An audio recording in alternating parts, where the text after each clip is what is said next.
Boa noite, Taubaté. Boa noite, toda a audiência aqui do Arena T7. Depois de 2 semanas, a gente está de volta aqui. Uma semana porque a gente perdeu os convidados que o Mazuia falou que ia trazer. Vou cobrar o Mazuia, hein? Vamos cobrar, hein, Mazuia?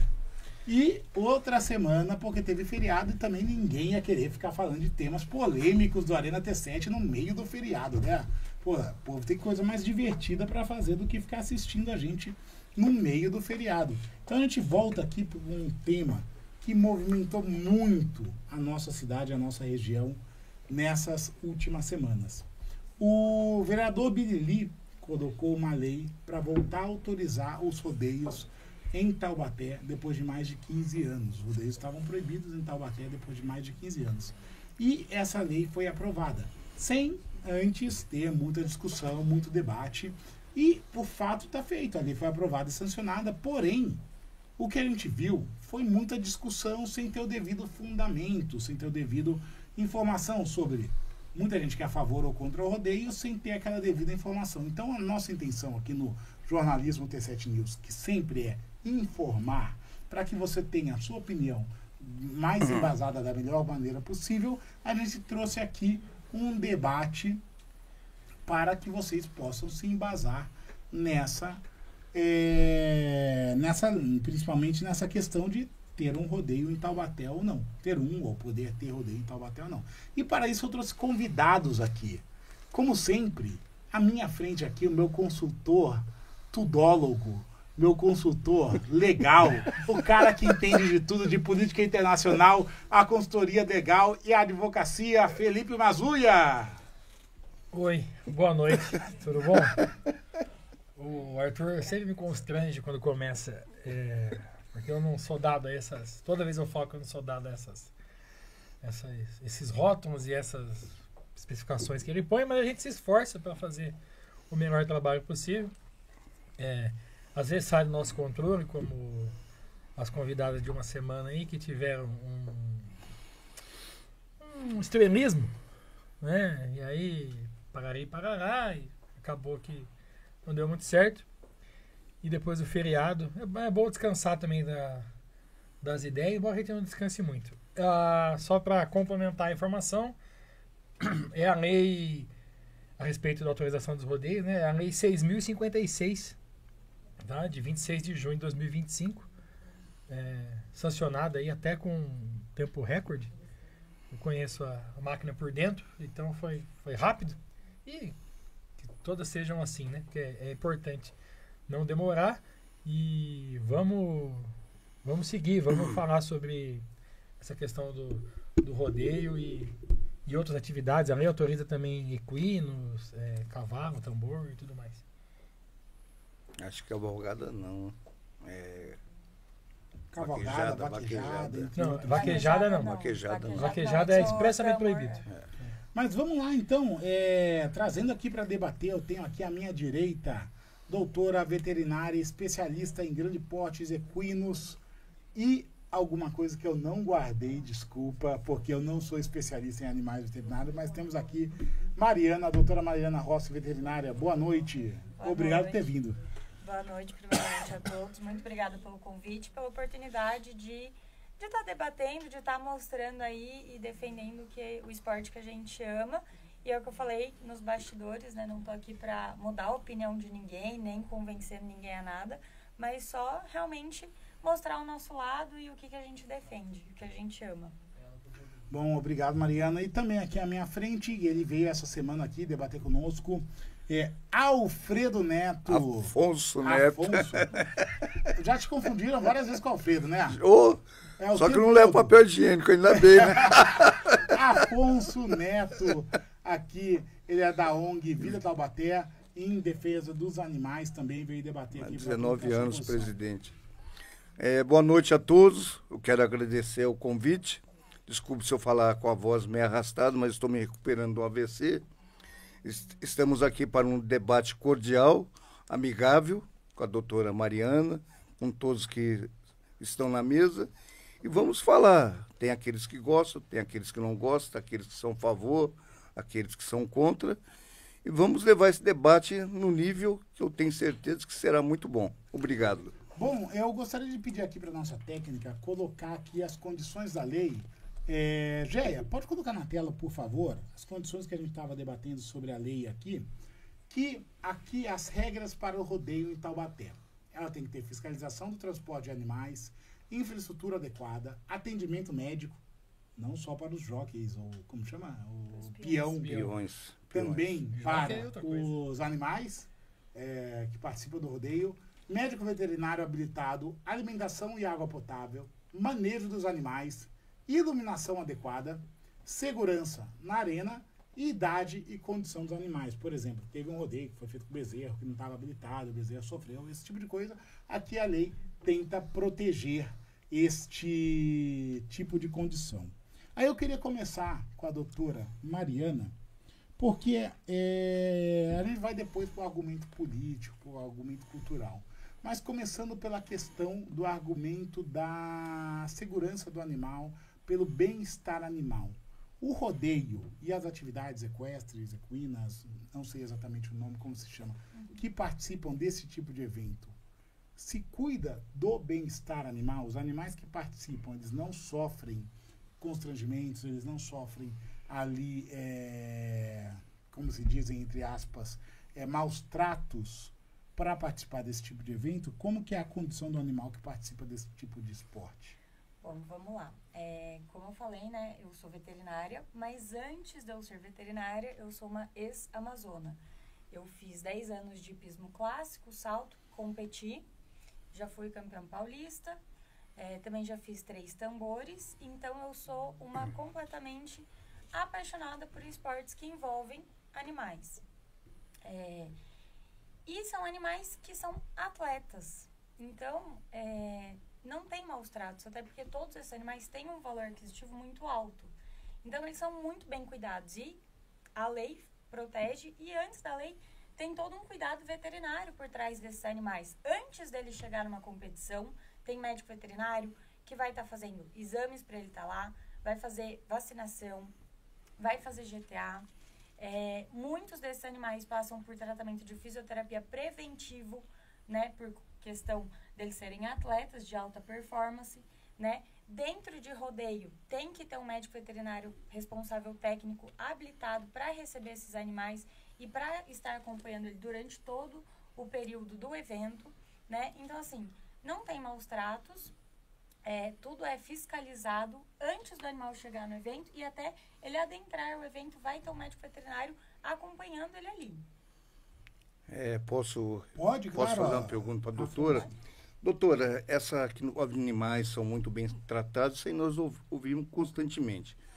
Mas diga uma coisa, não existe a pressão psicológica, estresse nervoso, porque ele é bem cuidado até a hora que ele está fora do recinto. E quando ele está no recinto, que está indo para o break, para pular, esse animal não sofre com barulho, locução, rojões em lugares que são... Ele não tem o estresse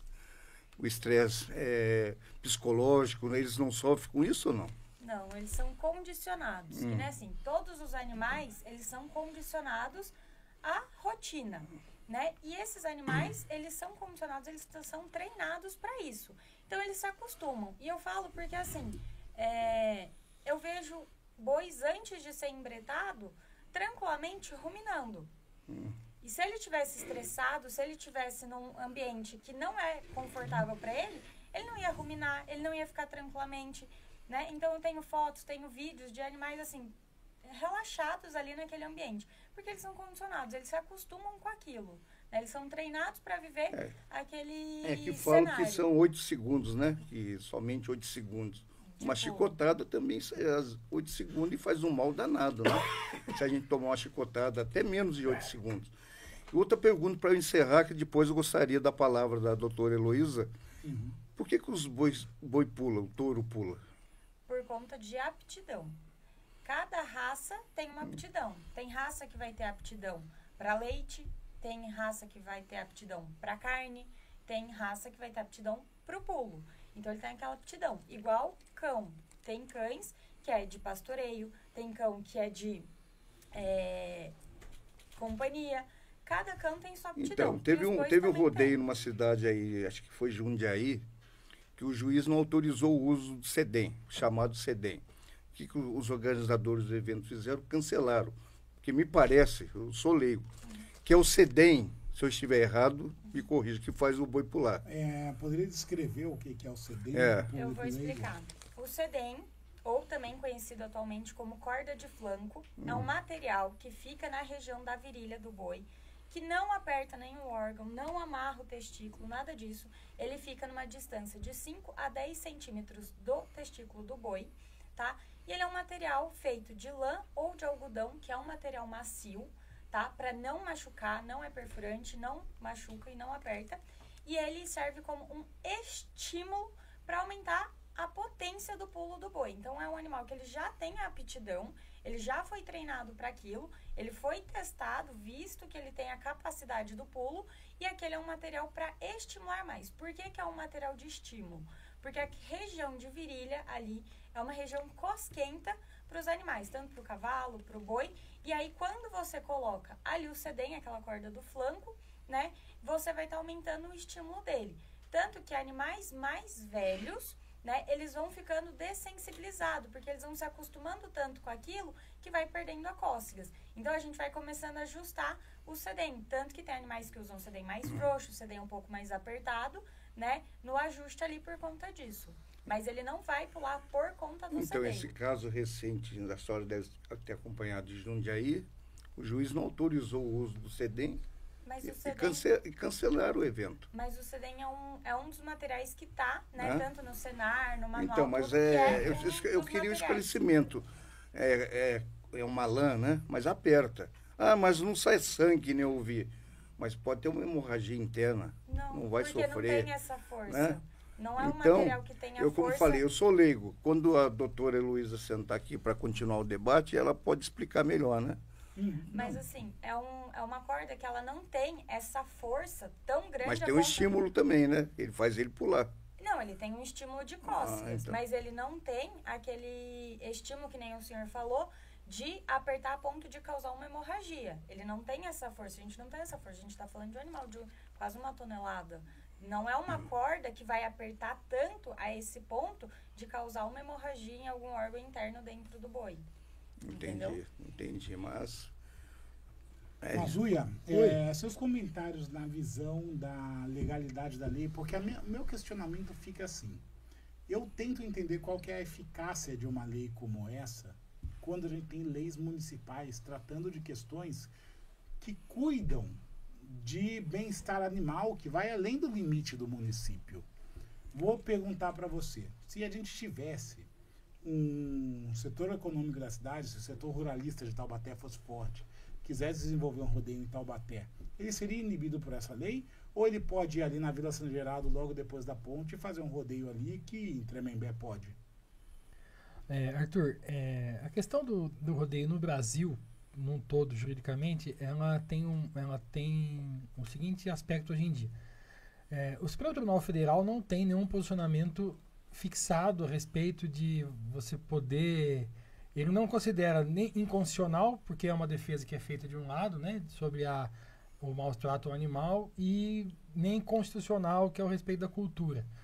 Então o tribunal, ele protege essa decisão já de muitos anos. Você arruma dentro dos tribunais, dentro do STJ e dentro do Tribunal aqui de São Paulo, como o Afonso disse, tem decisões contrárias e tem decisões favoráveis. O que o STF fez lá atrás, no começo, foi, como ele não julgou se é constitucional ou não, ficou a cargo de cada município, através da sua legislação, definir se poderia ter, se não poderia ter, e a forma com que isso poderia ocorrer.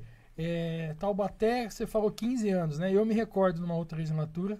2009. Também o vereador Birili, na última legislatura dele, tentou, e aí o projeto dele não foi aprovado e agora foi. Então, é necessário a regulamentação do município para que se possa fazer.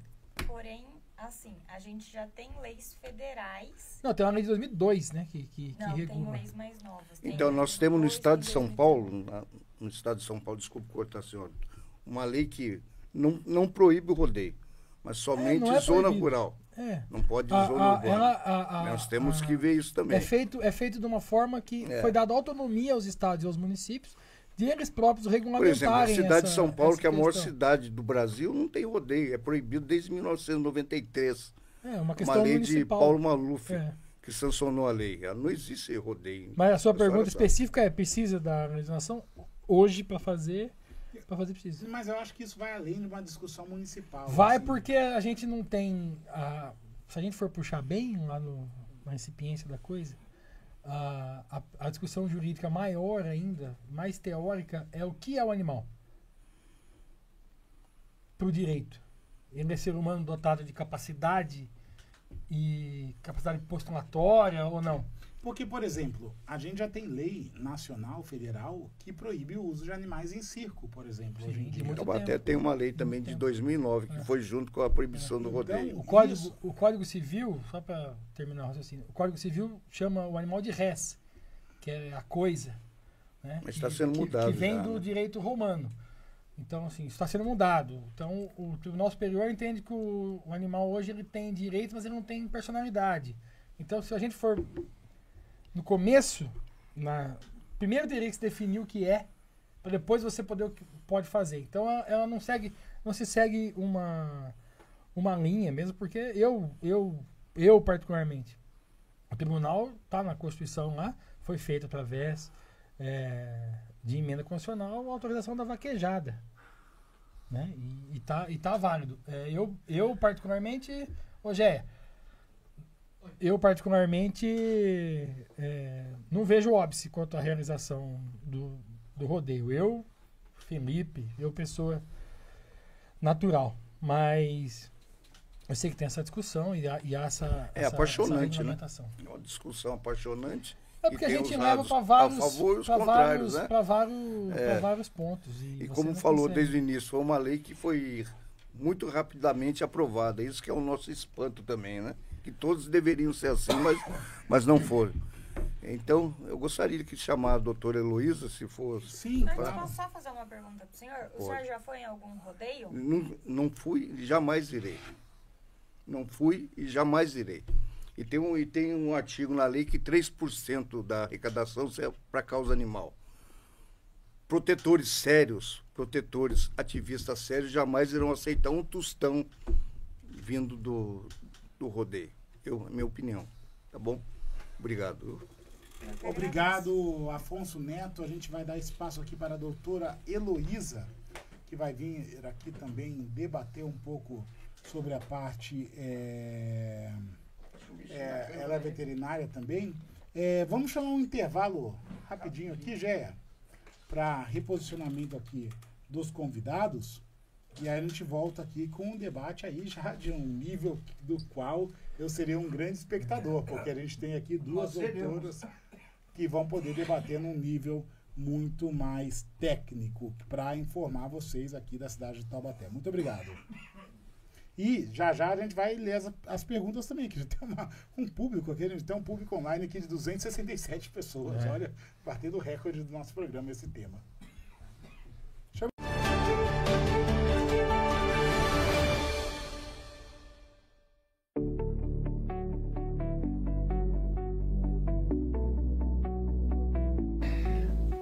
Olá, tudo bem? Estamos mais uma vez aqui no Viva Bem T7 e hoje nós vamos falar sobre jejum. Já treinou em jejum? Sabe como é que é treinar em jejum? Você já se perguntou se faz bem treinar em jejum? Realmente, o jejum faz você perder um pouco mais de calorias durante o treino e gorduras. Só que ele não faz tão bem quanto vocês acham que faz.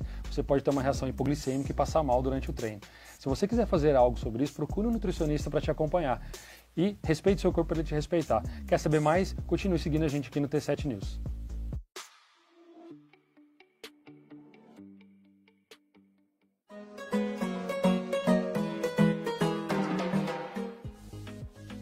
Arte, cultura, entretenimento você encontra no Ponto de Cultura, aqui pelo T7 News Jornalismo, todas as sextas-feiras, ao vivo, a partir das 14 horas. Então, eu espero vocês para vocês saberem tudo que vai acontecendo na nossa cidade e no nosso Vale do Paraíba. Aguardo vocês.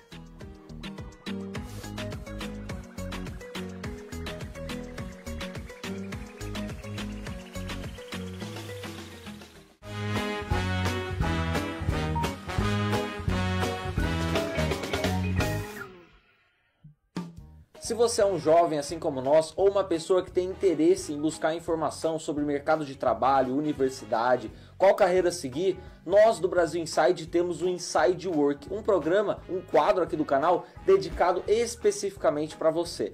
Além do Inside Work, nós temos outros quadros, como o Inside Sports, para falar, claro, de esportes, principalmente de Taubaté, o próprio Inside Taubaté, em que a gente fala de diversas personalidades, pessoas, comerciantes, muito interessante, com bastante história para contar e bastante informação para você aqui da nossa cidade, e até mesmo o Inside Política, em que a gente fala de política nacional, municipal, estadual, tudo isso focado para você em informação útil. E você encontra o nosso programa, o Brasil Inside, toda quarta-feira, às 7 horas da noite, no canal T7 News Jornalismo. Então segue o nosso Instagram, segue o T7 para você não perder nada.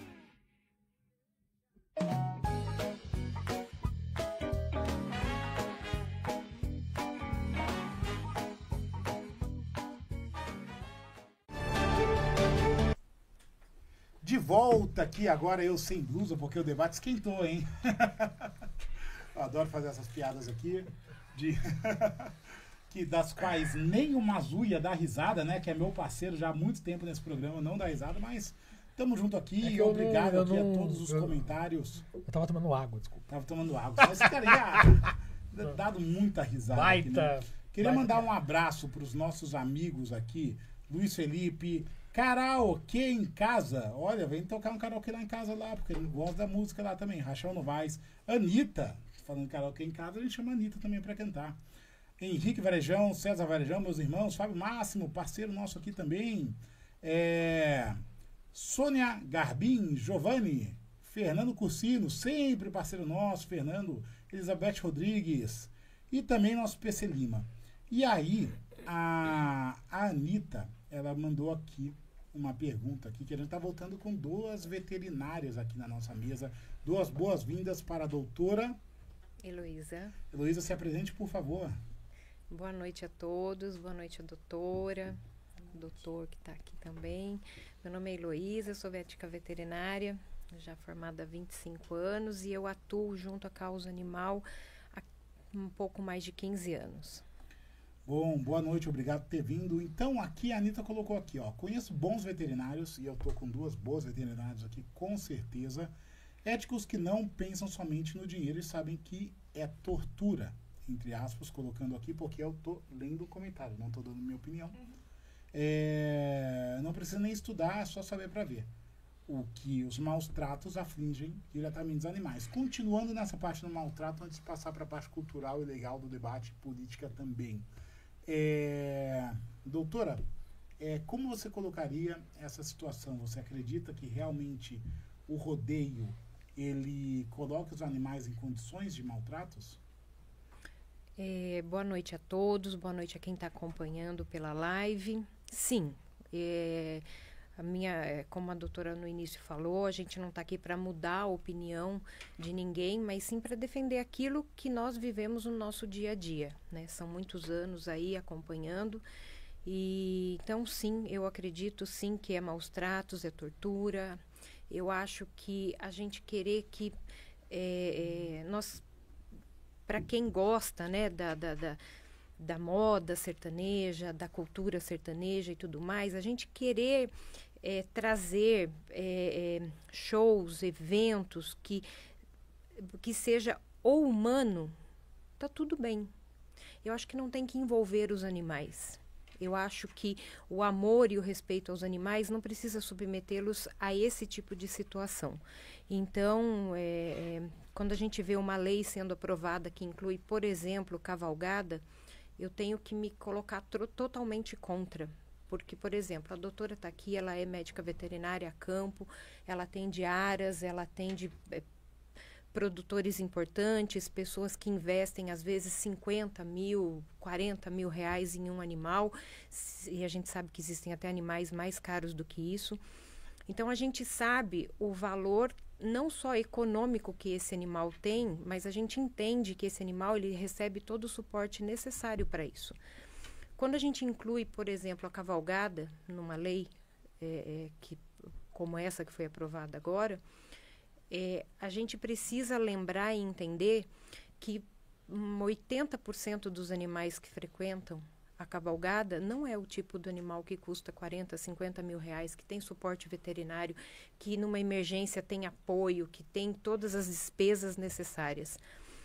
O que a gente precisa colocar são os animais que são deixados para trás nas cavalgadas, que são esses animais que nós vamos buscar, entende? Então, isso acontece há anos, não é agora pela lei municipal, não é porque isso voltou à discussão novamente. É o que a gente passa dias e madrugadas voltando a buscar os animais que são deixados para trás nessas situações.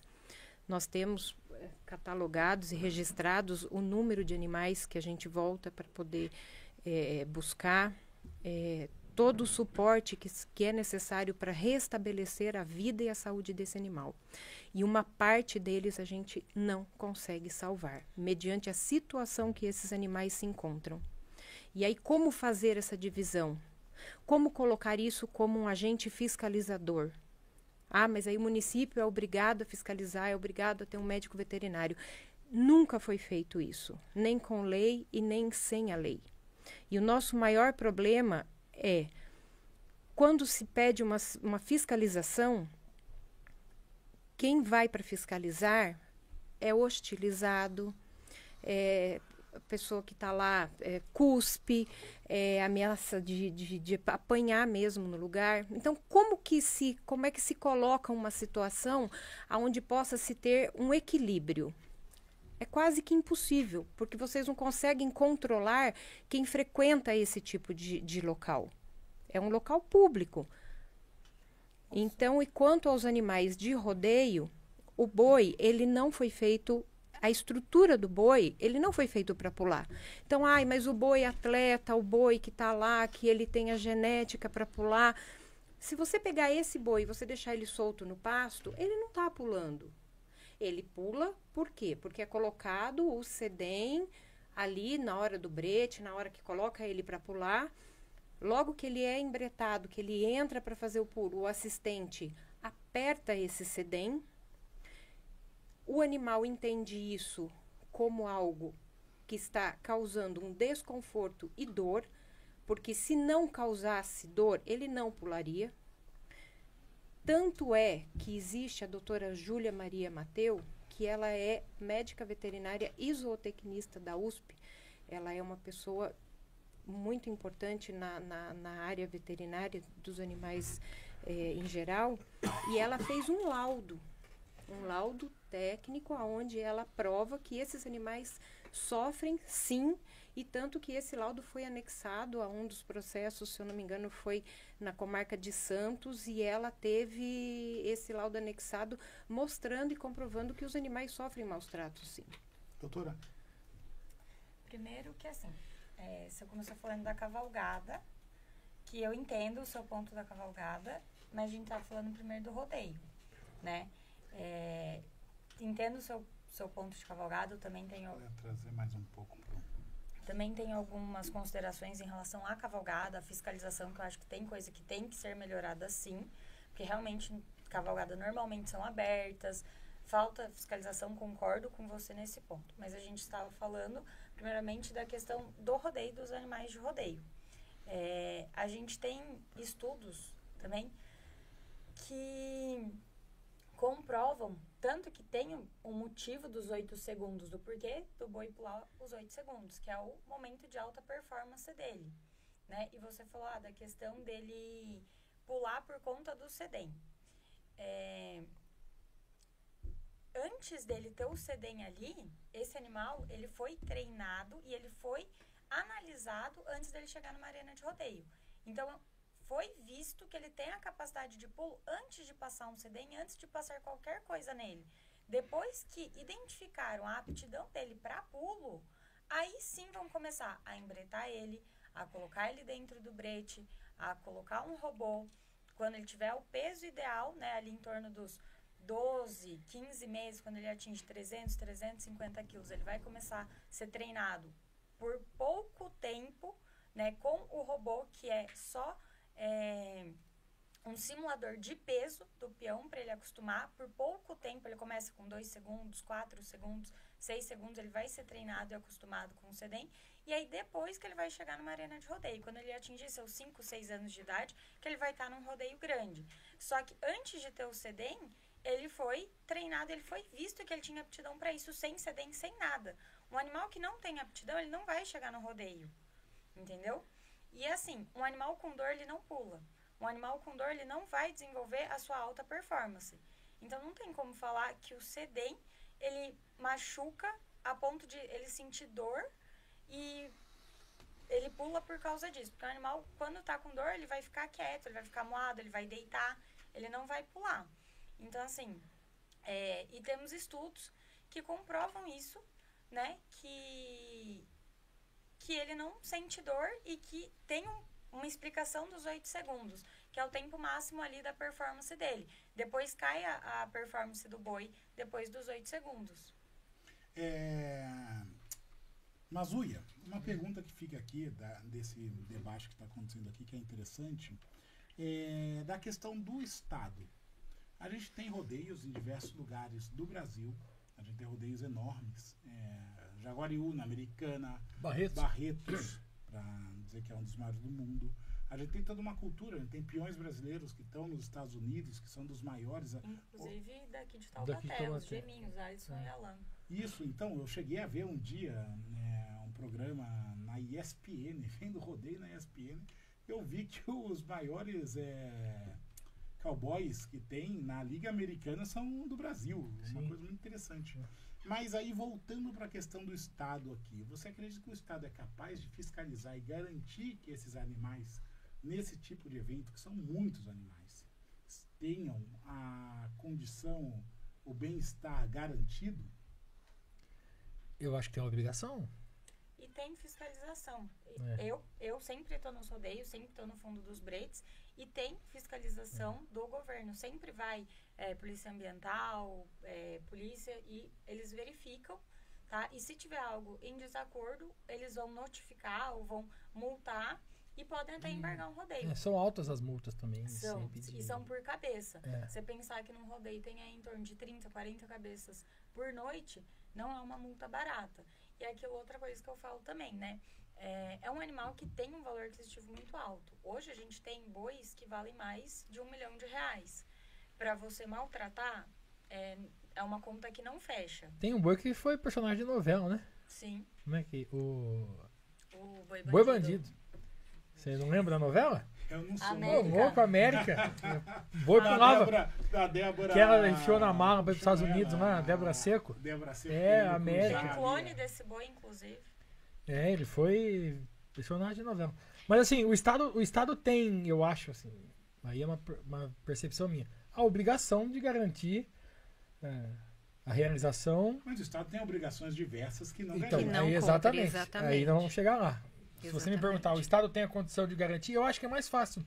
O município, quando você fala Estado, você está falando no geral, mas o ente federativo município, que é quem está mais próximo, fazer a fiscalização com a base, com o auxílio do Estado, como a Polícia Militar Ambiental, como delegacias especializadas e tudo mais. A gente não consegue, eu tenho uma tendência disso, de que a gente nunca vai chegar num denominador comum. Eu não acho que o tribunal também tem que chegar no momento, o STF, e falar é inconstitucional, não pode.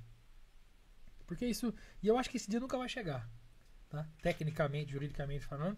Aí, de novo, a gente vai voltar para o conflito de princípios, para que é o quê, se essa discussão for reduzida, né, muito tecnicamente, juridicamente, ela fica muito fria.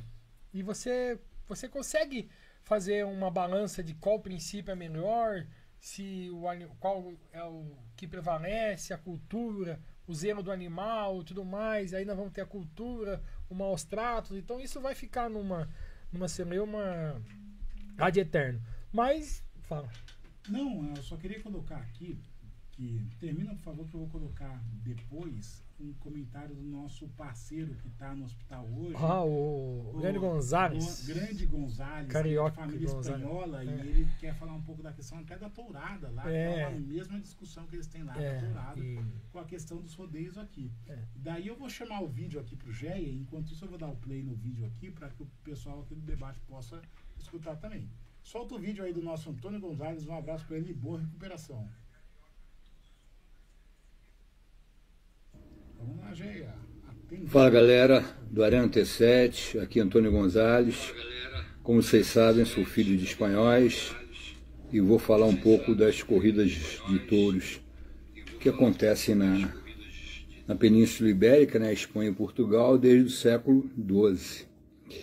E já tratadas como tais, né, que aqui equivocadamente a gente chama de tourada, né, mas tratadas como tais, as corridas de touros, elas nasceram na época do Iluminismo, entre os séculos XVII e XVIII. E hoje o que se vive na Espanha é a guerra entre a tradição e o bem-estar animal, né? E existe uma divisão regional na Espanha, o sul da Espanha, Andaluzia e tal, ainda adepto da tauromáquia, e algumas regiões da parte superior, tipo Catalunha, tá? As corridas de touros estão proibidas, né? Curiosamente, em 2024, a Espanha cancelou o Prêmio Nacional de Touradas, um sinal de mudança cultural, né? Então é bom a gente pensar nisso, ou seja, a evolução da sociedade, né? E quanto a rodeios, né? Os rodeios nasceram no século XIX, nos ranchos mexicanos e dos Estados Unidos, e chegaram ao Brasil no século XX, importados dos Estados Unidos, ou seja, não podemos nem dizer que o rodeio tem a questão cultural nossa, porque não é por aí. Ele não nasceu por aí. Ele não nasceu no Brasil como coisa natural, como seria no caso das touradas na Espanha. Valeu, forte abraço.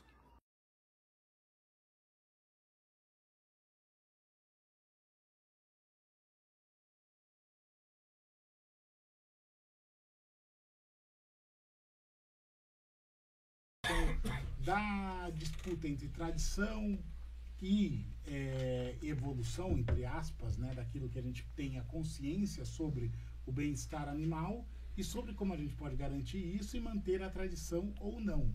Na Espanha existe esse debate no Brasil também, como a gente está tendo aqui.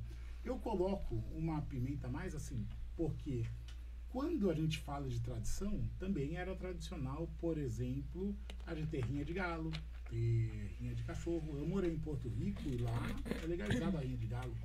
Eu não teria condições de participar de um evento como esse, é legalizado e dá muito dinheiro. Então, quando a gente coloca, a gente tem que conscientizar de uma forma de que a gente tem que conseguir garantir que uma tradição seja mantida, não só pela tradição, mas sim que garantias constitucionais e humanas que a gente tem e também a garantia do bem-estar animal possam ser mantidas para que essa tradição possa continuar.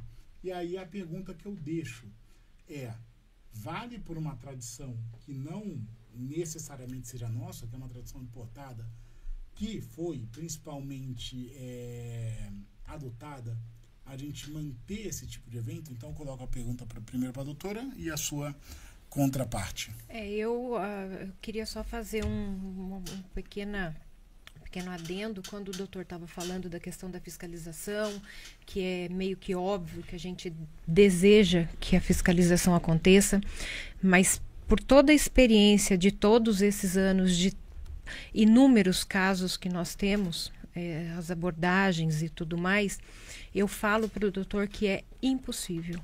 Eles não conseguem garantir essa fiscalização, eles não conseguem exigir que o bem-estar animal seja respeitado. Quando a doutora falou assim, mas você colocou a cavalgada e a gente está falando de rodeio, eu queria dizer para a doutora o seguinte: a partir do momento que um vereador daqui, e eu acredito que dos outros municípios também, quando eles abordam a lei, essa lei está sendo meio que copiada, então ela está meio Ctrl+C e Ctrl+V. Se você lê, está praticamente igual, então eles meio que vão repassando e isso vai sendo copiada. A lei, ela não trata só da legalização do rodeio.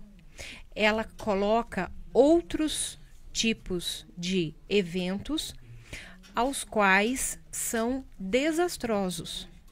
Então, quando eu cito a cavalgada, é por conta dos inúmeros problemas que nós temos, aonde se juntam milhares de pessoas a cavalo, sem nenhum tipo de fiscalização, sem nenhum exame, sem nenhum tipo de profissional coibindo a presença de animais que não têm condição de estar no local. Então, aí envolve zoonose, envolve animal que está em estado de desnutrição, animal que a pessoa deixa solto por terrenos da cidade e que ele pega nesse dia para poder fazer graça e vai lá e ferra com o animal que já não está bem e é o que sobra. Então, eu pensando no bem-estar animal, eu como médica veterinária, eu jamais posso defender uma lei dessa. Eu não tenho como achar algo nessa lei que traga.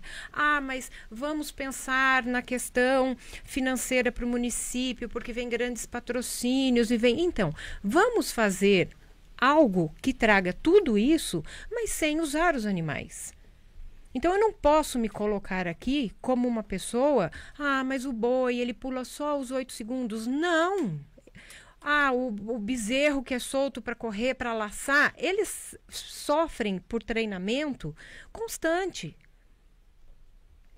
E a gente tem o histórico disso, a gente sabe de animais que são fraturados, animais que têm costela quebrada, animal que tem problemas sérios de saúde e que ficam com sequelas. Então, eu não posso aceitar que um animal, que o sofrimento, que a possibilidade do sofrimento de um ser vivo seja colocado à frente de uma tradição, de um ego, de uma coisa um exibicionismo, uma coisa... Não, gente. Pode-se fazer o show, pode-se trazer... fazer campeonato de a rainha mais bonita, o menino mais bonito, a música sertaneja mais bonita. Nós temos tantos artistas regionais. Por que esses artistas não podem participar? Por que não se pode criar um grande evento onde você coloque todos esses artistas? Mas aí tem a questão das vestimentas. Chama o comércio que trabalha com isso. Vamos fazer um campeonato da melhor vestimenta. Traz os shows, já que é o que eles mais gostam. O público vai e ele vai pensando que vai o Gustavo Lima. O cara já fica pensando no show que vem. Então, o animal ele não pode ser colocado ali como um palanque, como um palco. Ele tem que ser respeitado, é uma vida. Sente dor, sente fome, sente frio, são transportados em caminhões por horas, chega, desce, dali a pouco é a prova. Mas ele faz o descanso, ele... Gente, é um animal, como a doutora falou, que às vezes ele pesa quase 1 tonelada. Então, assim, é sofrimento. A gente não pode defender isso como não sendo sofrimento. A doutora defende o lado de que não existe sofrimento, que o boi é o atleta. Ela está aqui para isso, por quê? Porque é o princípio dela, é o que ela defende. Mas nós que estamos do lado de sempre estar socorrendo os animais que ou se acidentam, ou são largados para trás, ou que são esquecidos, doentes, a gente não pode ter isso. O bem-estar animal não pode estar envolvido com isso. Doutora Mariana, por favor, sua contraparte. Vamos lá, então. Como a doutora falou, eu tô aqui para defender o meu ponto de vista. Primeira coisa, assim, o animal, concordo que nem você falou, tem pessoas que têm animal que deixa lá desnutrido, no pasto e vai pra cavalgada. Não concordo com isso também. Eu acho que, assim, aí só que a gente tá entrando em outro ponto. Aí essa pessoa, ela deveria ter uma denúncia de que ela tá causando maus tratos animais, porque ela tá infringindo com as 5 liberdades do animal, de bem-estar animal. Porque a partir do momento que ela não fornece comida, ela tá infringindo o bem-estar animal. Aí ela deveria ser denunciado. Aí é outra questão que é pré-cavalgada, pré-evento, entendeu? Aí a gente já entrou em outra situação que é fora do evento em si que a gente tá falando da lei, né? Outra coisa, de você falar do transporte, de tudo mais, dele estar ali. Os animais que estão em evento, dentro de um rodeio, dentro de uma prova, que nem você falou, né? A lei, ela não é só o rodeio em si, liberou cavalgada, liberou provas equestres, né? Montaram um conjunto. Sim. E eu acho que isso foi um grande erro. Porque a partir do momento que você monta um conjunto, você sabe defender o rodeio, porque você está dentro, atrás dos bretes. Então, você está ali atrás, você tem todo um contexto para falar daquilo que você vive lá atrás, daquilo que você acompanha. Só que a partir do momento que você monta uma lei que engloba vários eventos, eu também tenho, a gente precisa defender que essa lei está errada. Mas que nem você está defendendo a questão dos animais que são resgatados. Os animais que são resgatados, que são abandonados, que nem você está falando, não é um animal que vai ser um atleta que vai estar dentro de uma prova equestre, dentro de um rodeio. Porque são animais completamente diferentes. O animal que está dentro de uma prova equestre é um animal de alto valor aquisitivo, que tem todo um cuidado veterinário. Eu sei porque eu sou ex-proprietária, que nem eu falei no começo da live. Eu montei durante 10 anos, fiz salto, já tive cavalo. Eu sei o valor que eu gastava mensalmente com um animal desse. E eu sei o quanto que um animal desse faz bem para um ser humano. Tá? Porque eu falo, porque assim, já vi pessoas que fazem ecoterapia, pessoas com problemas mentais. Hoje a doutora não está mais nas provas, por quê? Por conta da veterinária, por conta de eu não ter tempo. Porque se tivesse tempo, se eu conseguisse conciliar tudo na minha vida, eu continuaria competindo. Eu parei por conta da minha rotina mesmo. Mas aí fica uma pergunta. Desculpa interromper, eu acho que está super interessante, estou aprendendo muito com esse debate. Mas existe uma diferença entre provas, que a gente tem até prova olímpica com cavalo, que faz tambor. Não, a olímpica não tem tambor. A olímpica é o salto, o adestramento e o CCE, que é a equitação completa. Que é o cross-country, o cross-country, o salto e tem mais uma. Mas o cavalo usado como meio de transporte, ou até no jockey, na corrida, eu entendo ali que ele é um tipo de tratamento que ele tem diferente do boi naqueles 8 segundos, que ele tá ali no rodeio pulando. Ali ele tá ali na arena, pulando ali, que, para mim, eu, Arthur Varejão, leigo, não entendi nada, eu acho que aquele boi não nasceu pulando. Ele é treinado para pular em cima de um estímulo que parece não ser natural dele. Lógico, eu não nasci jogando basquete arremessando uma bola no cesto, que eu posso ter um estímulo de começar a jogar e arremessar uma bola no cesto. Mas esse estímulo é um estímulo. Lógico que a gente não vai poder discutir aqui o livre-arbítrio do boi para saber se ele queria estar pulando ou não, porque até hoje a gente não sabe. Ele só pula porque está sendo apertado. Aí vem a questão. Ele não sai pulando sem o sedem. É um estímulo considerado agressivo ou não para esse animal? Eu acho que esse é o cerne da discussão, porque, por exemplo, o meu gato mia sem eu bater nele, mas se eu bater nele, ele também vai miar. O boi pularia sem eu bater nele? Não pula. Ele não pula porque, assim, ele não tem a estrutura para isso. Então, por exemplo, você pega esses bois que ela fala que são transportados, que eles ficam lá na fazenda, sendo cuidados e tudo mais. Se você chega lá e você entra e eles estão lá no ambiente deles, eles não estão pulando. Eles não estão pulando por quê? Porque não tem estímulo. Então, ele só pula porque existe um estímulo negativo. Não é algo confortável para ele. Vamos voltar na história do rodeio? Sim.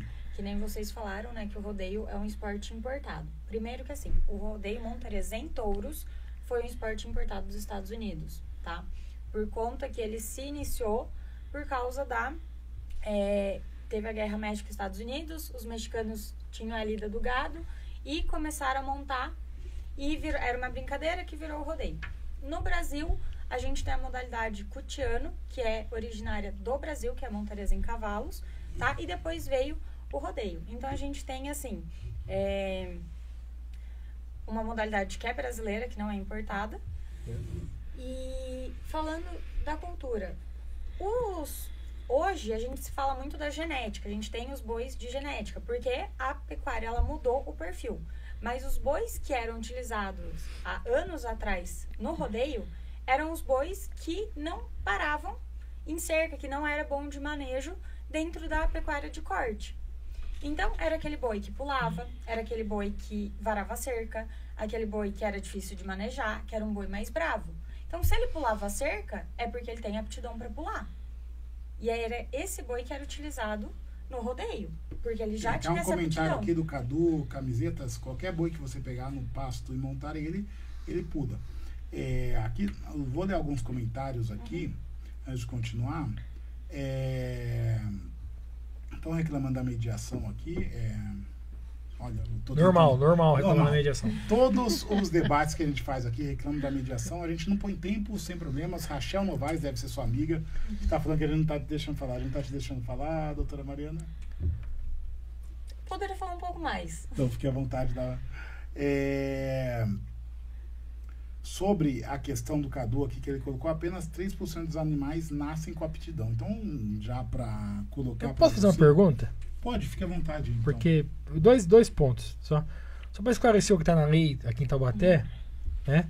Considera-se o rodeio de animais atividades de montaria ou de cronometragem, nas quais é validada a habilidade do atleta em dominar o animal com perícia, além do desempenho do próprio animal.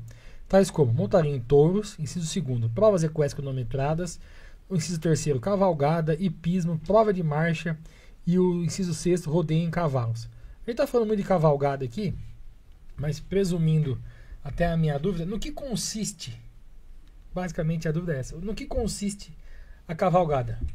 Porque eu sei que tem gente, já falei isso aqui mais de uma vez, tem uma turma lá da minha cidade, do coração, que é 2 Córregos, que eles vêm de lá até Aparecida do Norte de cavalo. Isso é cavalgada? O conceito da cavalgada é percorrer grandes distâncias a cavalo? É isso? Não necessariamente. Grandes, mas é sair de um ponto. Por exemplo, uma coisa que eu acho interessante que a doutora falou, ela falou assim, mas o rodeio, isso foi ela quem falou, o rodeio a cavalgada não está no rodeio. Realmente, não tem a cavalgada no rodeio. Então aí você vê que já é uma lei que foi colocada, uma coisa meio que... A minha pergunta é nesse sentido. Então a cavalgada, se a gente partir do momento cada um tem um cavalo aqui, se a gente montar nele e sair andando, você está fazendo uma cavalgada. É um grupo, né? Na verdade é um grupo. Doutora Mariana, mas aqui colocando que o Cadu, ele disse aqui que apenas 3% dos animais nascem com aptidão. E a gente sabe hoje a manipulação genética que existe... Sim. Nesse tipo de aprimoramento de negócio, genético, né? Que o gado até a criação granadeira é um negócio e movimenta milhões. Como vocês identificam ou já se cria, já se insemina gado para esse tipo de aptidão? Vamos lá começar a falar então do processo de um boi chegar no rodeio. Sim. Hoje a gente já se fala de genética. Então, a gente tem médicos veterinários que fazem a inseminação, coleta de sêmen e tudo mais, pensando já na genética. Hoje a gente tem bois que vendem o sêmen, tudo, e você vai fazendo cruzamentos. A partir do momento que esse bezerro nasce, a gente vai esperar ele atingir um certo peso, que é em torno de 300 a 350 quilos, tá? Que ele vai atingir isso em torno de 12 meses a 18 meses, um ano e meio, ele atinge esse peso. E é onde ele vai ser primeiro identificado que ele tem essa aptidão. Você vai ver se esse boi, ele pula ou não. Ele estando numa arena, não necessariamente ele não vai estar com sedem, ele não vai estar com nada, você vai identificar que ele pula, primeiramente. Identificou que ele pula, que ele tem a aptidão, que ele tem a capacidade de pular. Como se identifica que ele pula? Como que vocês entram numa arena e colocam um boi de 18 meses e vocês identificam que ele pula? Como é feito isso? Uma pergunta. Sim, você vai ver se ele está pulando ou não. Mas ele pula como? Você pega um boi de 12 a 18 meses que atinge uma média de 300 quilos, que veio de uma genética ok, e aí você coloca ele dentro de uma arena e como ele pula? Você coloca ele no brete e aí ele vai começar a pular. Mas você tem que ter um estímulo. Sim. Então, ele é submetido ao estímulo. Não é que você pega o bezerro ou o garrote de 12, 18 meses, você coloca ele lá no brete, abre a porta sem nada e ele sai pulando. Não, ele tem um estímulo por conta da cócegas. Então, mas... ele tem que ter o estímulo do sedem, independente dele estar montado ou não. Sim. Tá. Ele tem que ter um estímulo. Mas é o que eu falei desde o começo. A corda de flanco sedem é um estímulo na região de virilha que não aperta a ponto de machucar. É apenas um estímulo para potencializar o pulo dele. Você porque compararia se o animal... a uma sapatilha de balé, então? Não. Mas a doutora falou que quando os animais vão ficando mais velhos, que alguns se acostumam com o estímulo e que você tem que ir gradativamente apertando mais.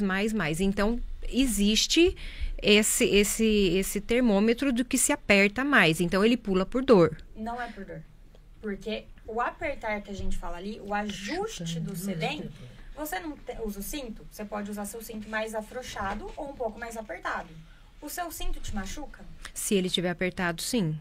Se tiver apertado, extremamente. Não, se ele tiver apertado, a fivela vai incomodar, tudo vai incomodar. Essa comparação, lógico que um cinto mais apertado vai... Nossa, incomoda demais. Sim. O cinto incomoda. Não tem como falar que você aperta um cinto. Se você usar apertado a mais.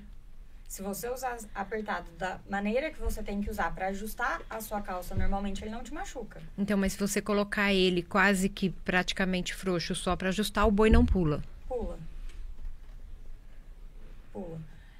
Que nem, voltando, ele vai ter esse estímulo, né, de pular, que não aperta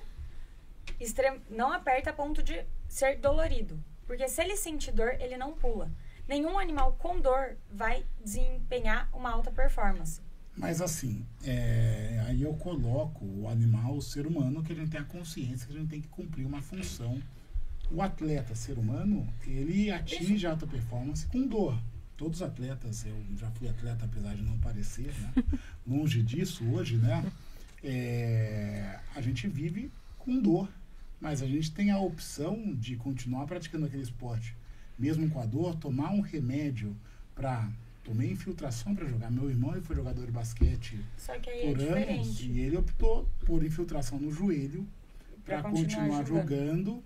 E hoje ele não consegue subir uma escada direito. E isso acontece... Eu queria fazer uma pergunta. Posso continuar? Terminar o outro raciocínio e aí eu já chego nesse ponto que você falou.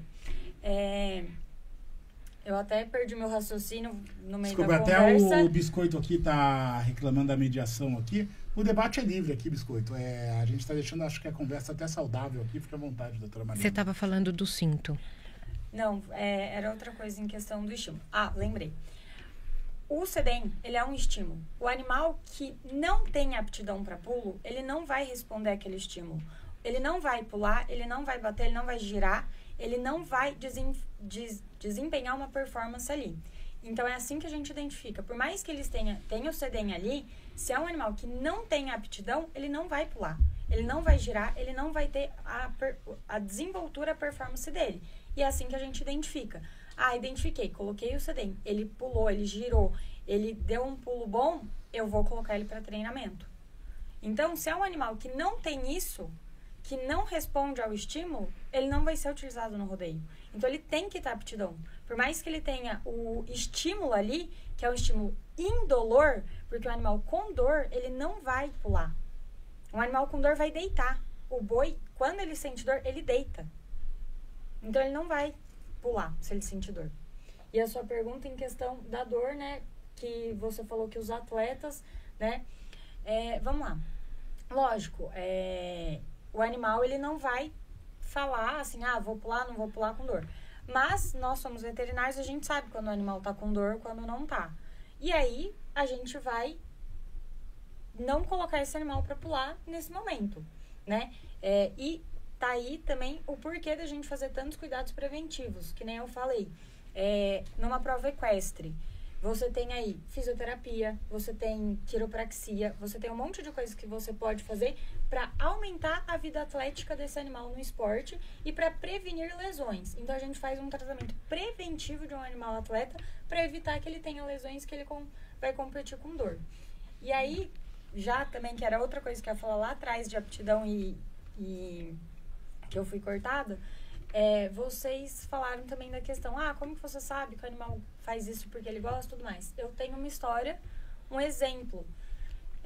Eu montava um cavalo que na época que eu comecei a montar ele já estava no salto. Mas antes disso ele era usado no adestramento. E era um animal que no adestramento ele não se desenvolvia.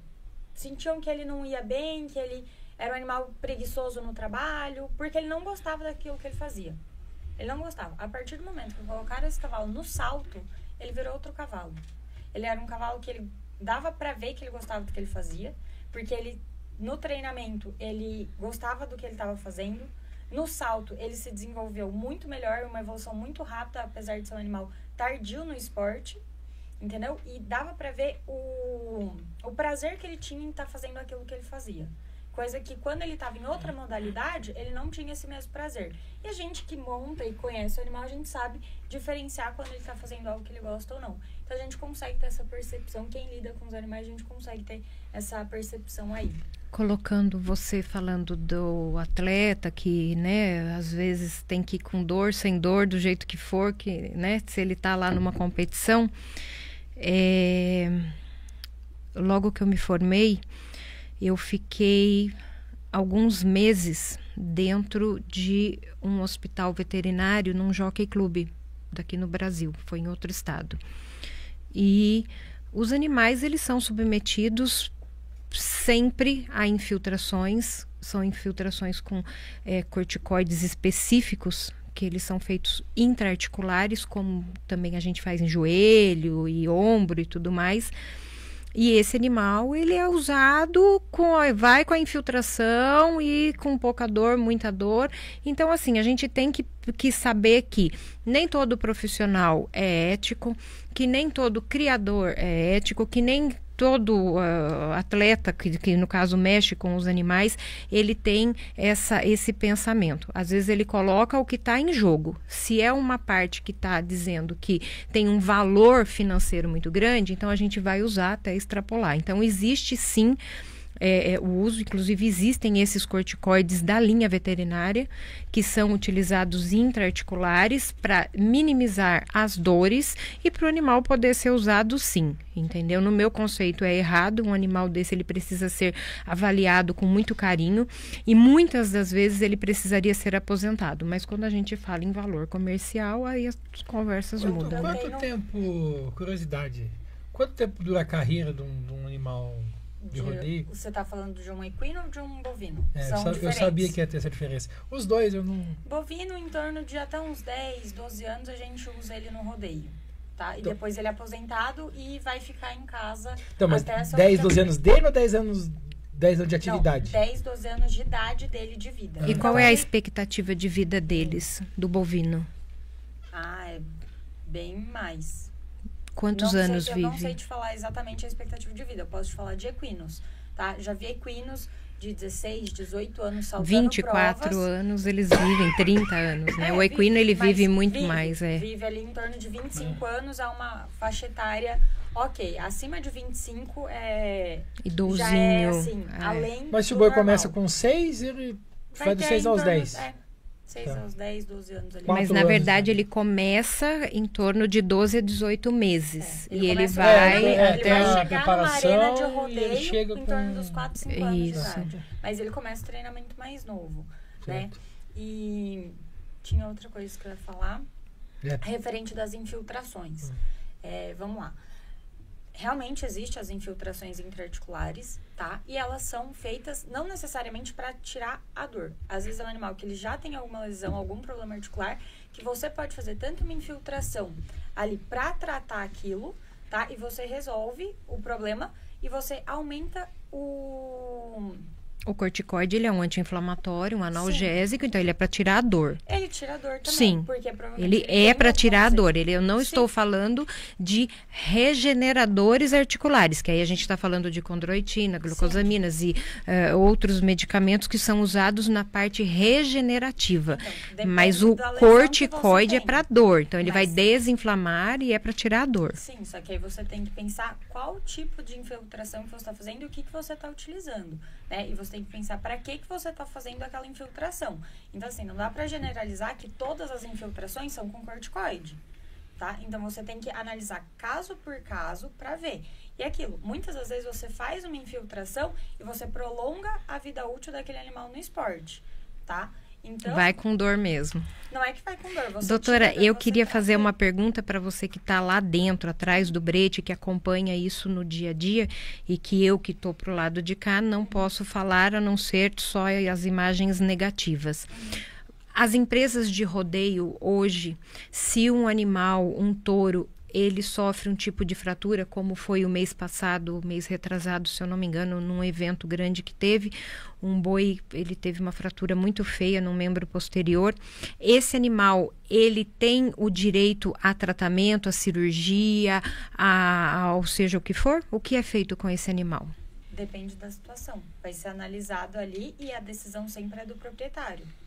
Independente, sendo dentro do rodeio ou sendo dentro de casa, a decisão sempre é do proprietário e sempre vai ser analisado. Lógico que hoje em dia a gente evoluiu muito na medicina esportiva, a gente tem cirurgias, dá para ser operado. Só que a gente também tem que pensar no pós-operatório, que não é um pós-operatório Mas se é um boi simples. tão caro, que rende tanto em provas, hoje praticamente todos os hospitais de grande porte que são renomados, eles trabalham com cirurgias, com a cirurgia corretiva, no caso as ortopédicas, trabalham com infiltração de células troncos em cima de fraturas para ter uma regeneração mais rápida, e aí entram com um monte de tratamentos novos que tem aí no mercado. Esses animais, eles têm esse direito ou eles são eutanasiados? Aí, como eu disse, volto a dizer, vai depender da decisão do proprietário. Que Aí é a sempre- eutanásia. Porque a gente Não nunca viu um boi de necessariamente. rodeio entrar num hospital para ser tratado. Eu, particularmente, não sei de nenhum caso. Se depois você tiver e puder trazer, eu agradeço. Assim, é o que eu falei. A decisão sempre é do proprietário. Independente se esse animal está dentro do rodeio ou não. Qualquer decisão em questão do que vai ser feito com o animal atleta é sempre do proprietário. Entendeu? Então, assim, se ele fraturou ali, quem vai tomar a decisão se vai fazer eutanásia ou se ele vai mandar para cirurgia, vai ser o proprietário. Porque, afinal, o boi é dele. Né? E ele vai saber o que ele pode ser feito. E o médico veterinário vai falar ali a situação do animal, né? Porque a gente sabe, por mais que a medicina esportiva esteja avançada, mas tem fraturas que o pós-operatório é muito complicado, né? Então, assim, nem sempre vai ser bem sucedida, né? E aí a gente também tem que ponderar o pós-operatório desse animal, né? Então, a decisão tomada sempre é do proprietário. Ele que vai tomar a decisão do que ele vai fazer com o animal dele. Uhum. Olha, eu tenho recebido aqui no chat uma série de críticas aqui, porque esse debate aqui é um debate livre, gente. Eu acho que está sendo saudável, eu acho que cada um está colocando sua posição aqui. Eu tenho a minha posição que ela não importa a minha posição. Eu já fui em rodeio, eu ser a favor ou eu ser contra, não muda nada. O principal é informar aqui a nossa audiência, que está uma ótima audiência hoje. Eu gosto muito de quando a gente tem pessoas que estão aqui discutindo no chat aqui, colocando suas justificativas, e isso faz parte. Eu não estou aqui para convencer ninguém, da minha opinião, acho que as duas também não estão. Não, a gente até E- conversou isso antes. Como política, é como religião, cada uma defende o seu... E eu coloco a parte política também aqui, que eu não acredito que autorizar rodeio em Taubaté vai vir Jaguariúna amanhã, Barretos fala, vamos fazer o rodeio de Taubaté, vai ser um evento do tamanho, vai revolucionar a cidade, que Taubaté não tem nenhuma agenda cultural decente para conseguir colocar um rodeio no meio de uma agenda cultural. Então, vai muito além da questão política. A gente está colocando aqui a questão do bem-estar animal, que eu acredito que existam preocupações. Eu não acredito que a doutora Mariana, ela venha aqui defender que ela conviveu com o animal, ela venha dizer que, eu vou conviver com o animal, tenho amor ao animal. Ninguém se forma numa faculdade de veterinária para maltratar um animal. Então, eu totalmente estou de acordo com os argumentos da doutora Mariana e também estou de acordo com os argumentos da doutora Heloísa. A principal preocupação que elas têm é com o bem-estar do animal. E também ali que existe uma questão cultural, existe uma questão econômica, existe também toda uma série de empregos que se geram em torno desses eventos que, se eles existem, agora eu vou até colocar uma condição aqui, que é a seguinte, como eu já coloquei antes, a gente vai proibir rodeio em Taubaté, ele vai ser feito em Tremembé, Redenção, Natividade, São Luís, Paraitinga, Lagoinha, e não vai mudar a situação. E aí a gente deveria estar tendo um debate mais alto nível, como a gente está tendo agora, de chegar a essa conclusão. É benéfico ou não para o país a gente condicionar o animal a essa situação. Eu não sou especialista para definir se o animal sofre ou não sofre, porém, o que eu coloco existem lados e existem argumentos válidos das duas posições, e existe não só o rodeio, existe uma série de outros esportes, outros eventos que utilizam-se de animais que já foram debatidos também, como eu tinha colocado também a questão do circo, como eu tinha colocado alguns outros também. Porém, já para a gente ir encaminhando para o final, eu queria colocar você que frequenta rodeio, como você vê esses eventos? Agora, trazendo para a realidade, a gente trouxe a questão da fiscalização. Lógico, é fácil falar de um rodeio em São José dos Campos, onde a gente tem uma estrutura de uma cidade como São José dos Campos para fiscalizar. Taubaté, talvez. Taubaté não consegue nem fiscalizar seu mato. Não cortado. Consegue. Mas não infelizmente. Sei se conseguiria fiscalizar o A ambiental daqui, ela é extremamente... a gente entende o esforço que os profissionais fazem, mas eles não dão conta. Eles não têm estrutura e eles não têm equipe para conseguir fazer tudo. Porque hoje eles têm que fazer tudo, né, na parte do cidades animal. como Lagoinha, São Luís, você acredita... Eu sei das suas intenções, obviamente você está a favor do bem-estar animal, como a doutora Heloísa, e isso eu acredito piamente, mas você acredita que lugares aqui na região eles têm condições de garantir que esse evento seja feito nas devidas condições? Não só tem, como acontece. O rodeio de Lagoinha do ano passado foi fiscalizado, tinha ambiental, eles foram lá no primeiro dia do rodeio fazer a fiscalização, ver como estava, voltaram nos outros dias. Então, assim, Lagoinha é uma cidade menor do que Taubaté, e tem fiscalização, né? Então não tem como falar que não tem a fiscalização do ambiental, porque ano passado eu estava lá trabalhando no rodeio de Lagoinha e eu vi a fiscalização indo lá, tanto que eu assinei documentos lá para ambiental, tá? Então tem fiscalização sim. Pindamonhangaba recentemente teve a prova de tambor, que também foi a fiscalização lá ver a prova, né, que acontece mesmo a fiscalização, é normal isso acontecer nesses eventos. Então, tem fiscalização sim, tá? Lembrando que a fiscalização ela acontece porque nós cobramos, né? Quando chega na época dos eventos, a gente entra com os pedidos de fiscalização. Não é que eles vão porque eles sabem onde tudo acontece e tudo mais. A gente entra, não, depende não. Isso aí eu posso te falar porque isso daí é uma certeza. A gente exige que tenha essa fiscalização, já que isso é colocado, né, na lei. Então, a gente já entra com os pedidos aí para poder ter a fiscalização. Em Pindamonhangaba existe uma lei municipal que proíbe o uso dos equipamentos, é sempre descumprida. A prefeitura tem inúmeras multas para pagar por descumprimento, né, da lei municipal que proíbe o uso de instrumentos. E então, assim, essa fiscalização acontece por conta disso, mas a gente sabe que eles não dão conta de atender a todas as demandas, porque a gente fala de uma polícia ambiental para todo o vale, né? É bem difícil. Assim, entendo que você falou, tem a fiscalização porque a gente fica em cima. Mas aqui o debate está sendo se tem ou não a fiscalização, independente de por que ela está acontecendo ou como está acontecendo. Vocês me perguntaram se tem a fiscalização e eu posso falar do que eu vi, o que eu vivencio. E sim, vejo a fiscalização, rodeio de Jacareí, rodeio de Lagoinha, prova em Pindamonhangaba e muitos eventos que eu estou presente trabalhando, tem a fiscalização. Independente se ela foi oriunda porque vocês ficam em cima pedindo ou não, o ponto acaba tendo a fiscalização e é isso que importa. Que é isso que a gente quer, um rodeio dentro das leis, dentro da legalidade com bem-estar.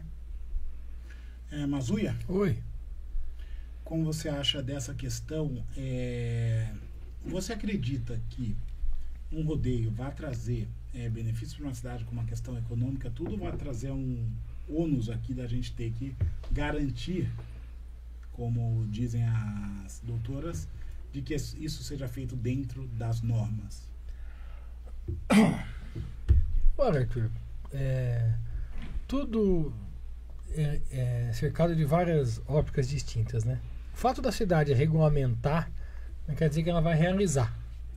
Então você pode ter uma empresa que fomenta isso e ela vem e realiza. Então a prefeitura fiscaliza e a prefeitura não teria nenhuma penalidade a arcar, porque ela simplesmente, o evento não é dela, esse é um ponto. Agora, se ela faz o evento, se ela apoia o evento, aí ela tem uma responsabilidade sobre aquilo. Então tem essa variável. Agora, o que é muito sensível sempre nessa questão do rodeio, e eu falei da outra legislatura do vereador Birili, e eu estava na Câmara, então eu lembro dessa discussão de muito tempo já, ela vem bastante longa, porque tem muita coisa que permeia, né, o rodeio, nem você falou, a questão cultural. Eu acho que num país, é uma opinião particular, como o nosso, né, se você for falar que toda cultura não é daqui, nada é daqui. Né, porque tudo veio de algum lugar. Porque a história da colônia é essa. Né? Então, assim, tudo veio realmente de algum lugar, tem uma origem, é normal, faz parte. Nada é autóctono. Nada... Eu gostaria de colocar para o doutor, se ele lembra, que no rodeio que teve aqui em Taubaté, que a prefeitura ficou com o ônus, né, da morte de um peão, que foi um rodeio que estava até a PAI envolvida, né, Afonso? O rodeio foi realizado dentro da PAI, né? Foi um rodeio da APAI, o rapaz morreu e a prefeitura teve que fazer todo o processo de indenização, teve um custo altíssimo para isso. Da prefeitura, né? Exatamente. Nesse caso, e a família teve que ser indenizada e tudo mais. E tem que ser, e envolve mas, assim, um monte de outros toda fatores. Atividade esportiva e econômica, seja qual ela tem o risco e o benefício. Então, assim, a gente pode partir e está discutindo a questão do animal, tá? Esse é um ponto dessa dinâmica toda. A gente pode sempre, se a gente for levar para um outro lado, você vai ter a questão econômica, de valores investidos, de empregos diretos e indiretos, de investimento para a cidade. Tem um pessoal de Lagoinha assistindo, me mandaram mensagem aqui, o Regis, o pessoal lá. Eu tenho amigos lá da minha infância e eu fui muito na Expo Lag, né? Então, assim, sem qualquer viés ou nada assim. Então, eu vi assim, eu falo no motivo assim, eu vi o ambiente, eu vi o quanto o evento em si agrega na cidade. Aí tudo bem. Então podemos fazer o evento e tirar o rodeio, tudo bem, pode ser. Vamos fazer, acho que eu cheguei a ver, não sei se já ainda é permitido. Colocava a criança em cima da ovelha e tal. Pô, talvez esse... O rodeio em carneiros. Carneiro. Então, pô, talvez essa questão não. Então, assim, mas eu acho que são coisas que elas têm que... A gente só consegue... E eu falo isso toda sexta-feira aqui. A gente não vai conseguir, principalmente nesse caso, e eu já falei isso, ter uma proibição do rodeio, de vaquejada, ou da cavalgada, ou de alguma coisa assim. Então, porque são aspectos culturais, eu acredito num aspecto cultural, eu acredito num aspecto sertanejo. Falei que eu já vivi isso lá na cidade do meu coração, que é Dois Córregos, tem o primo agrônomo, então você vai sempre ter uma questão. O ponto é, nós precisamos lidar com isso de uma forma que seja positiva para os dois. A senhora relatou a dificuldade da fiscalização. Então esse é um ponto que há de ser melhorado. Mas aí eu até vou colocar aqui que tem a Rachel Novaes e o Biscoito. Raquel.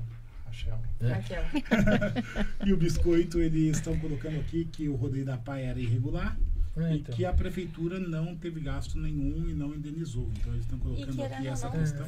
Mas aí a questão, se existir um rodeio irregular, está mostrando a falha que do Estado está tendo. E assim, então... é o que a gente não quer. A gente não quer um rodeio irregular. A gente quer um rodeio legal dentro das leis que cumprem tudo, porque hoje a gente tem regulamento da Senar, a gente tem leis que protegem os peões, que protegem os animais. Então a gente quer um rodeio bem feito, né? Que tenha médico veterinário, que tenha tudo, né? E a questão que você falou da indenização, hoje qualquer empresa que alguém morre dentro trabalhando, ela vai ser indenizada. Mas aí a gente está falando de uma empresa privada, né? E eu estou falando de um município e que, pelo que a gente acompanha diariamente, ele passa por um furacão de problemas econômicos, problemas, né, que envolvem os setores de dívidas e manda embora e contrata e tudo mais. Então, assim, eu acho que a gente tem que pensar que se gera um ônus para um município que tem os problemas, tem que ser mas pode bem gerar revisto também, então o meu ponto é esse.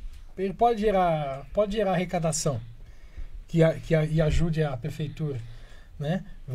São feitos as taxas dos ambulantes, o cadastramento, a venda, o aluguel. Então, assim, é uma... Fora toda... eu acho que eu sinceramente, acho que se a discussão é em cima da questão do animal, ela é de uma forma. Se a gente vai levar para um aspecto econômico, de trabalho e de renda e tudo, aí... Qualquer evento. Se eu trouxer aqui a luta dos gladiadores de Roma aqui, vai dar o MMA, o encontro de carro, qualquer evento que você vai ter, o show do aniversário da cidade... Acaba movimentando então, assim, a cidade, não tem ele como. Acaba, assim... acaba tendo essa... Tudo tem o ônus e o bônus. Eu acho que a gente precisa sempre achar um meio termo que... Porque eu, sinceramente, repito, dificilmente isso vai ser proibido. Então, nós temos que atender os dois lados. O que eu ia falar a segurança para quem fiscaliza é precária, então vamos fazer de uma forma, né, que melhore. Que tem que ir com a polícia militar para garantir a segurança. Porque eu sei que é difícil você ser fiscal da prefeitura. Gente, eu penso sempre no pessoal da Estapar, que coisa a placa. Eu já vi gente apanhar. O cara vai para cima, assim, e começa a falar um monte. Aí a minha questão, eu falo, cara, o cara tá lá trabalhando. Só o carro e a vaga, o cara tá trabalhando, mano. Então não tem essa... Eu já tive que intervir uma vez. Eu moro no centro, uma vez eu tive que intervir. Mas... Então, não dá pra ter essa... Então o problema é a fiscalização. Vamos melhorar a condição da fiscalização. Quem vai fiscalizar? Vai a GCM, vai a Polícia Militar, né? A Secretaria de Segurança. Faz uma questão... Essas fiscalizações elas são feitas antes e depois eu já... Elas têm que ser feitas praticamente antes, durante, dias, depois, né? então, sim. Vamos melhorar o aspecto para que isso... Para que tanta questão... Rever a questão da lei, né? Onde fala da cavalgada, porque a cavalgada não faz parte do rodeio. Então, por isso que eu perguntei da cavalgada. E só que aí o cara colocou ali, vai que cola e colou, eu entendeu? Trazer agora para as considerações finais, já que a gente tem uma realidade em Taubaté que a gente não vai fugir, que é o prefeito sancionou essa lei. Sim. E queria trazer para as considerações finais de você, agora com essa lei sancionada. Como garantir que a gente possa ter eventos e esses eventos garantam o bem-estar animal e o bem-estar de quem está praticando e tragam benefícios para a cidade, se possível. Então, eu queria trazer aqui os comentários da doutora Mariana, depois da doutora Heloísa, por favor.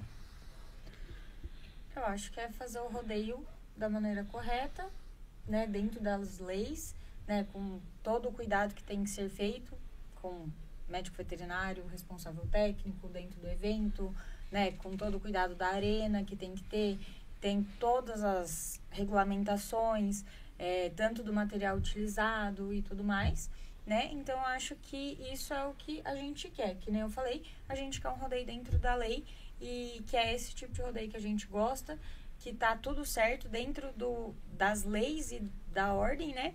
E que segue a Senar, que é a Confederação Nacional de Rodeio, né? Que tem manual de bem-estar animal e que também protege os peões e tudo mais. Então, é isso. Aí eu queria colocar até uma pergunta para você, antes de passar para a doutora. Você se associaria a uma ONG de bem-estar animal, de defesa dos animais, para garantir que esses rodeios sejam feitos dentro da lei e que os animais tenham a garantia do seu bem-estar? Por que eu teria que me associar a uma ONG? Porque eles defendem o mesmo que você. Não, mas aí eu não preciso me associar a uma ONG. Mas acho que o ideal é comum. Não, mas eu já faço a fiscalização de bem-estar. Eu já estou ali no fundo do brete de um rodeio fazendo isso. Sim. Vendo isso e já está tendo uma fiscalização. Eu não preciso estar associada a uma ONG. Sim. Não. Eu fiz a pergunta dessa... Pergunta e eu te dei uma retórica. E eu acredito que você esteja preocupada também com o bem-estar do Sim, só que eu acho que a gente pode fiscalizar o bem-estar animal de outras formas. Não necessariamente eu me associando a uma ONG para ela fazer essa fiscalização. Ok. Doutora Heloísa? Eu sou totalmente contrária, continuo contrária, independente da lei ter sido sancionada ou não. Quem preza pelo bem-estar, amor e quem cuida, quem está ali, não quer ver esse tipo de situação. Eu acho que esses 3% que é Ctrl+C, Ctrl+V, eles estão copiando essa lei nos municípios. Quem for realmente de ONG séria, comprometida com a causa, que vive o dia a dia dessas situações na pele, porque nós temos aí a rotina do dia a dia isso, não vai aceitar esses 3%, não vai aceitar. Eu acho que até hoje se viveu sem isso. A senhora fala 3% de... Na lei está escrito que 3% vai para a doação... Para deixar claro, porque teve um comentário que falou que só 3% dos animais pulam. Não. É que porque vai ser destinado para a causa animal do município. Então, assim, a ONG correta, a ONG séria, a ONG que trabalha nisso no dia a dia e que sabe, né, os obstáculos e os percalços que passa, não vai aceitar esse dinheiro vindo desse meio, né? Continuo defendendo que sim, tem que ter festa cultural com shows, trazer bons shows. Eu acho que tem que incentivar também os artistas regionais. Nós temos muitos artistas regionais que precisam desse apoio e que às vezes o cara tá ali quietinho, tocando no barzinho e tal, mas você vê que é um artista. Então eu acho que pode ser feito isso como cantora, cantor, banda. Eu acho que precisaria ser feito isso para poder incentivar os artistas regionais, mas que não usem os animais. Então, assim, o meu ponto de vista sempre vai ser esse, que não se use os animais. Posso só fazer 2 comentários? Eu acho que, assim, a realidade de ONG, de quem resgata os animais, é completamente diferente dos animais que a gente tem dentro de um rodeio, de uma prova. Então, não tem como comparar, falar, são coisas completamente diferentes. Eu falo porque eu já fiz trabalho voluntário, não sei se você conhece a Cocheira Fraterna, que resgata cavalos, já fiz trabalho voluntário lá. Então, assim, são realidades... E por que não continua? É um projeto tão bonito que precisa de tanta ajuda. Sim, é muito bonito mesmo, eu concordo. Não continuei por conta da rotina e, enfim, na época eu fui trabalhar em outras regiões e tudo mais, não deu certo. Que foi na época que eu estava na faculdade. E logo depois eu fui para fora de São José trabalhar numa fazenda de gado leiteiro, no início da minha carreira. Enfim, então eu acho que são realidades muito distintas e muito diferentes para a gente querer comparar e colocar na mesma situação. A realidade que eu coloco para a doutora... Posso só terminar o meu outro raciocínio? Que aí eu já perdi meu raciocínio. Eu vou colocar que a realidade da ONG, a minha realidade da sua, ela só vai se equiparar o dia que, dentro das provas de rodeio, que tiver um animal fraturado, lesionado, extremamente machucado, que ele tenha o direito ao tratamento. Aí a gente consegue equiparar. Porque você falar para mim que aí é o cara que decide, pá. Então, assim, a partir do momento que esses animais, a gente sabe que esses animais são eutanasiados, eu não consigo ter o histórico, eu pedi para que se a doutora tiver o animal que sofreu qualquer tipo de trauma grave, se ele passou por algum tipo de tentativa de tratamento que me traga isso, porque realmente eu desconheço, mas pode ter. Quando os animais forem tratados de igual, aí a gente pode colocar uma equiparação. Nós trabalhamos com a vida, amenizar a dor, amenizar o sofrimento, resgatar os animais e cuidar, e a gente é contra essa situação em que os animais lesionados, o direito deles é a eutanásia. Então, para mim, eu não tenho nem como colocar que, assim, a minha realidade é diferente da sua, isso é sem dúvida. É completamente diferente. Você completamente diferente. Muitas vezes animais abandonados. A gente está falando de animal de provas, com outra realidade. Quando os animais das provas tiverem o direito ao tratamento pós-lesões graves, que o cara vá lá, bote a mão no bolso e gaste uma fortuna. Tem muitos então, eu preciso saber se esses animais fraturados, se eles têm direito a tratamento. Sim, tem muitos, porque não necessariamente ele vai se fraturar dentro da arena, dentro da prova, né, de uma prova equestre. Tem animais que são operados, sim. tá? Então, inclusive os bois. sinceramente, Inclusive os touros. Eles quebram a perna, vai para USP, vai para uma Jaguariúna e opera e o bichão fica lá se recuperando. falei, É dependendo- mentira, doutora. A gente sabe que esses animais são eutanasiados. Eu entendo a sua posição, mas eu o que eu tô preciso falando aqui não colocar é que essa assim, eu questão. não tenho como comparar o nosso lado de cá com a realidade do seu lado. Os animais, eles são condenados à morte se eles Eu se queria deixar machucam. A posição da doutora Mariana também, por favor. E que nem você tinha falado que dentro do rodeio, das provas, não tem pessoas que amam os animais. Isso é uma grande mentira, porque eu sou uma completamente apaixonada por cavalo e por boi, e eu tô dentro dos esportes equestres e do rodeio. Então, tem muito amor, que nem eu falei. Eu fiz veterinária por conta do meu amor ao cavalo, que foi desenvolvido por conta do esporte, tá? E eu sei o tanto que o cavalo mudou a minha vida por conta de eu ter esse contato por conta do esporte. Então, você falar que não existe amor dentro de um rodeio, dentro das provas equestres, não está correto. Bom, Mazuia, suas considerações finais aqui nesse debate. O debate no chat aqui não acaba. Você viu, Tá mais no chat do que aqui. mas você viu como as celeumas, pelo menos pelo lado aqui da doutora que ela pediu a equiparação, ela está em volta de uma discussão técnica jurídica do que é o animal? Eu falei lá no começo.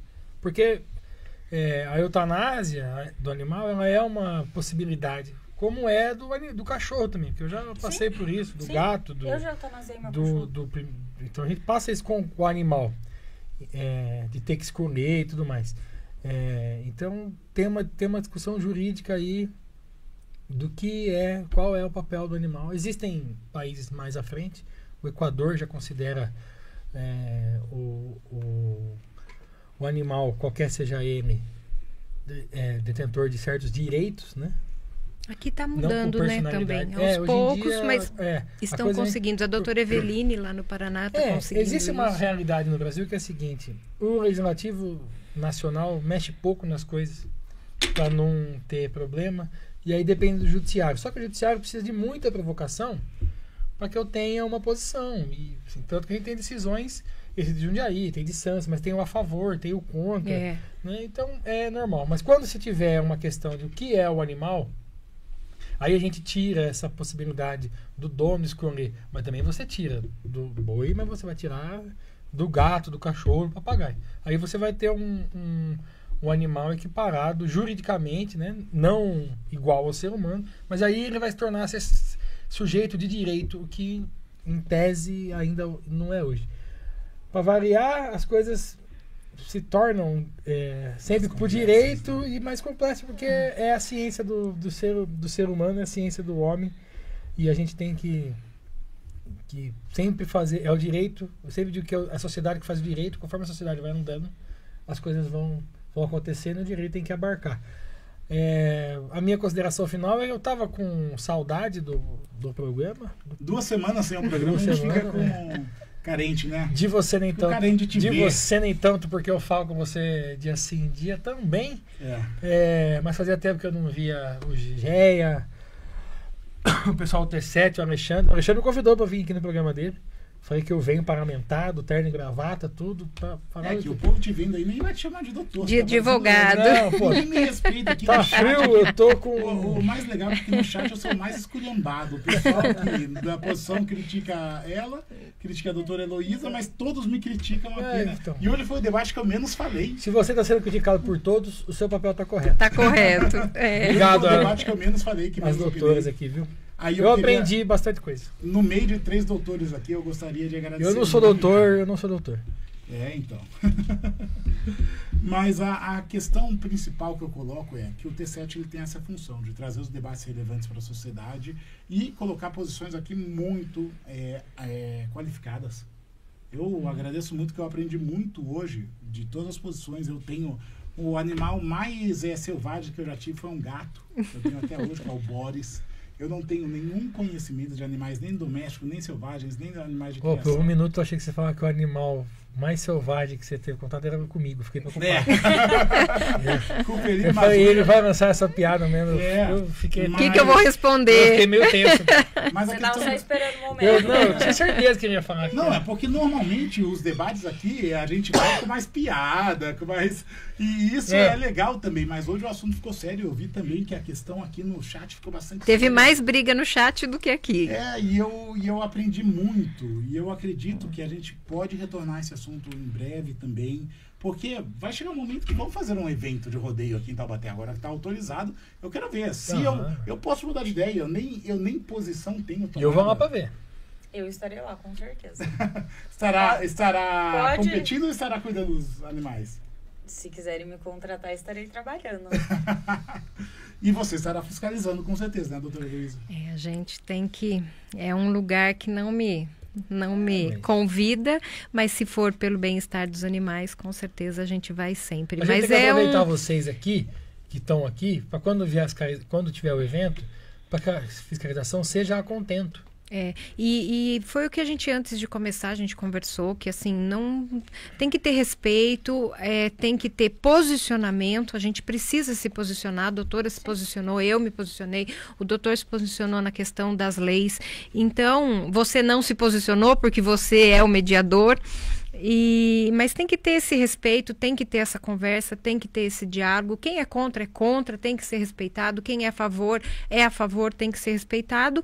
E é isso que a gente tem que trazer. O respeito, não adianta ficar com ofensas, com um xingar o outro, que não resolve. Ai, que medo desse chat, hein? Mas é o que eu falei, né? Quando eu cheguei, a primeira coisa que eu falei eu não tô aqui pra mudar a opinião de ninguém. Exatamente. Cada um tem a sua opinião, não quero mudar a ideia de ninguém. Eu quero só mostrar a minha opinião, o meu lado, né? O porquê que eu defendo isso. Tanto que quando me convidaram, eu falei, não, eu vou porque eu defendo isso e eu acho que as pessoas têm que ouvir a minha versão, né? Então, toda história tem duas versões. As duas então, versões. Assim, você mostrou o seu ponto, eu mostrei o meu e foi um debate, eu acredito que bem respeitoso, saudável, cada um mostrou o seu ponto aí. Toda história tem duas versões e fica com aquele ditado para finalizar de um ditado sul-africano que eu não sei quem escreveu, não sei nem se é verdade, mas quando o leão aprender a escrever, a gente vai saber a versão dele, né? A gente só sabe a do caçador. Mas de qualquer forma, fica aqui meu boa noite. Obrigado, Taubaté, e obrigado a toda a audiência. A gente fica por aqui. Um bom fim de semana.